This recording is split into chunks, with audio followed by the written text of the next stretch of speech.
semuanya, selamat datang di Squid Chemistry. Tapi kali ini kita bukan mau main games yang ada duit-duitnya nih, tapi kita akan bincang-bincang santai dengan berbagai narasumber mengenai topik kita pada kali ini. Nah, topik untuk pembahasan kali ini kita akan membahas mengenai materi ester yang merupakan turunan dari karboksilat. Nah, untuk membahas itu semua, saya tentunya tidak sendiri nih. Saya ditemani dengan berbagai narasumber hebat yang akan menemani kita untuk membahas materi kali ini. Dan terima kasih juga sudah hadir di studio untuk membahas materi kita kali ini. Nah, kita akan langsung saja berlanjut ke materinya.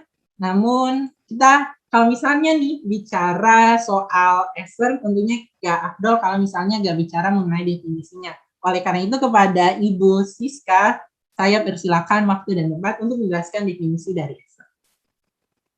Oke, jadi ester adalah senyawa organik yang terbentuk melalui penggantian satu atau lebih atom hidrogen pada gugus hidroksil dengan gugus organik, atau dapat dikatakan ester adalah turunan dari asam karboksilat. Oke, baik Ibu Siska, terima kasih atas penjelasannya. Nah teman-teman, kalau tadi udah pengertian definisi, sekarang kita berlanjut ke struktur dan penamaan dari ester yang akan dijelaskan oleh Ibu Risa. Kepada Ibu Risa, waktu dan tempat saya persilakan. Ya baik teman-teman semua, jadi struktur dari ester, dia itu punya rumus umum yang sama dengan asam karboksilat, yaitu CnH2nO2. Tapi gugus fungsi mereka berbeda. Gugus fungsi ester sendiri adalah COO atau RCOO R aksen. Dengan R aksen yang mengikat oksigen ester adalah alkil dan RCOO adalah alkonat. Teman-teman bisa lihat pada gambar di slide. Oke teman-teman, selanjutnya untuk penamaan ester, seperti yang sudah dijelaskan Ibu Siska tadi, ester merupakan turunan asam karboksilat, di mana gugus H diganti dengan alkil R. Cara penamaan ester sendiri ada dua cara, yaitu secara IUPAC dan trivial.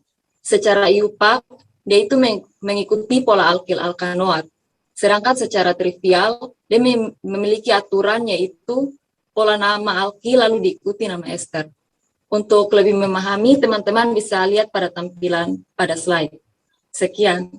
Oke, terima kasih Ibu Siska dan Ibu Risa buat penjelasannya. Nah, sekarang kita akan setelah udah tahu definisi, terus struktur, terus bagaimana sih hubungannya dengan sifat fisika dan kimia. Oleh karena itu kita sudah kedatangan Ibu Helmi dan Bapak Makna untuk menjelaskan sifat fisika dan kimia. Kepada Ibu Helmi, waktu dan tempat saya persilakan. Oke teman-teman, sifat fisika ester ada terdiri dari 5. Yang pertama, itu tidak membentuk ikatan hidrogen sehingga titik didihnya lebih rendah dibandingkan alkohol dan aldehid dan keton, dan juga lebih tinggi dari eter dari ukuran yang sama. Yang kedua, sedikit kurang larut dalam air jika dibandingkan dengan asam karboksilat dengan ukuran yang sama. Yang ketiga, aroma harum seperti buah dan bunga. Yang keempat, sifat fisika ester ada ester bersifat non-elektrolit, dan yang terakhir ester bersuku rendah berwujud cair encer, ester bersuku tengah berwujud cair kental, dan ester bersuku tinggi berwujud padat. Sekian. Oke, terima kasih Ibu Helmi buat penjelasannya. Nah, setelah sifat fisika, kita akan lanjut ke sifat kimia yang akan dijelaskan oleh Bapak Makna. Kepada Bapak Makna, waktu dan tempat saya persilakan.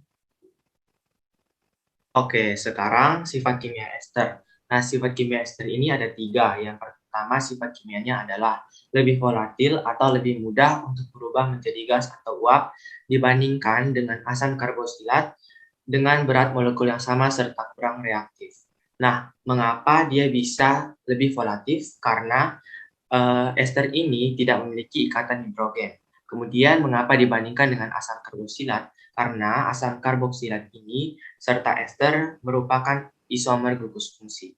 Kemudian sifat kimia yang kedua adalah mempunyai interaksi dipol-dipol yang sama seperti gaya van der Waals. Nah, interaksi dipol-dipol itu adalah interaksi antar sesama molekul polar. Dan sifat kimia yang terakhir adalah senyawa bersuku rendah yang artinya memiliki kurang dari 10 atom karbon, itu dia bersifat sedikit polar. Sedangkan senyawa yang bersuku tinggi atau yang memiliki lebih dari 10 atom karbon, maka itu dia bersifat hampir non-polar. Sekian. Oke, terima kasih Bapak Magna buat penjelasannya. Nah, teman-teman, setelah udah tahu sifat fisika dan kimia, tentunya kita bertanya-tanya gimana sih cara ester dibuat. Oleh karena itu, kita sudah mendatangkan narasumber Ibu Abel dan Ibu Stevi untuk menjelaskan lebih lanjut mengenai materi sintesis pada ester. Kepada Ibu Abel, waktu dan tempat saya persilakan. Ya, baik. Jadi untuk membuat ester sendiri itu ada beberapa cara ya. Nah, salah satunya itu dengan mereaksikan asam karboksilat dengan alkohol melalui esterifikasi dengan bantuan katalis H2SO4. Namun, seperti yang kita ketahui, reaksi esterifikasi ini kan suatu reaksi kesetimbangan.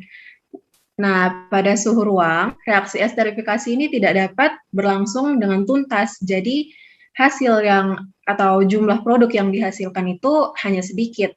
Jadi kita memiliki beberapa cara untuk menggeser kesetimbangan ke arah produk atau ke arah kanan, sehingga jumlah produk yang dihasilkan juga bertambah banyak. Cara-caranya itu ada menggunakan alkohol, ada juga mengeluarkan produk reaksi yang berupa air, dan ada juga menaikkan suhu reaksi. Namun karena reaksi di sini itu gampang menguap, jadi reaksi harus dilakukan dengan menggunakan alat reflux. Oke, terima kasih Ibu Abel buat penjelasannya. Nah, untuk penjelasan berikutnya kita akan beralih ke Ibu Stevi. Kepada Ibu Stevi, saya persilakan. Teman-teman, selain dengan menggunakan cara tadi, senyawa ester juga bisa kita dapatkan dengan cara mereaksikan asam klorida bersama dengan alkohol. Selain itu, senyawa ester juga bisa kita dapatkan dengan mereaksikan antrihida asam bersama dengan alkohol. Dari reaksi tersebut, kita bisa mendapatkan hasil ester dan juga asam karboksilat. Terima kasih. Oke, terima kasih banyak Ibu Stevi buat penjelasannya. Nah, sekarang setelah udah tahu sintesisnya, tentunya teman-teman semua nanya nih, apa sih contoh nyata ester dalam kehidupan kita sehari-hari? Oleh karena itu, kita akan membahas hal ini bersama Bapak Rai dan Bapak Kimi. Nah, kepada Bapak Rai, waktu dan tempat saya persilakan.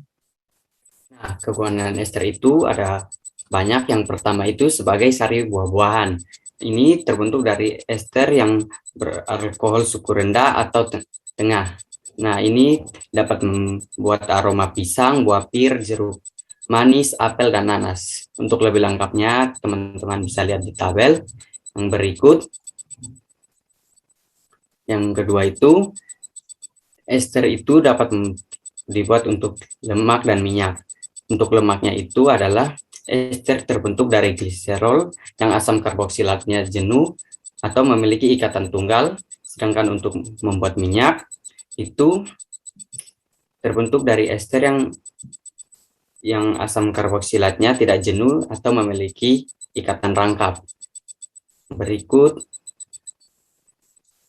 yang ketiga, ester dibuat lilin atau wax, yaitu ester dari alkohol suku tinggi dan asam karboksilat suku tinggi. Oke, terima kasih Bapak Rai buat penjelasannya, dan untuk penjelasan selanjutnya kepada Bapak Kimi, waktu dan tempat saya persilakan. Oke, terima kasih ya. Selain daripada 3 kegunaan yang sudah dijelaskan oleh Bapak Rai tadi ya, ada beberapa kegunaan yang lebih rumahan nih untuk ester nih. Yang pertama, ada sebagai cat atau pelapis dari mobil dan mebel, yang contohnya bisa dilihat struktur campurannya pada slide tersebut.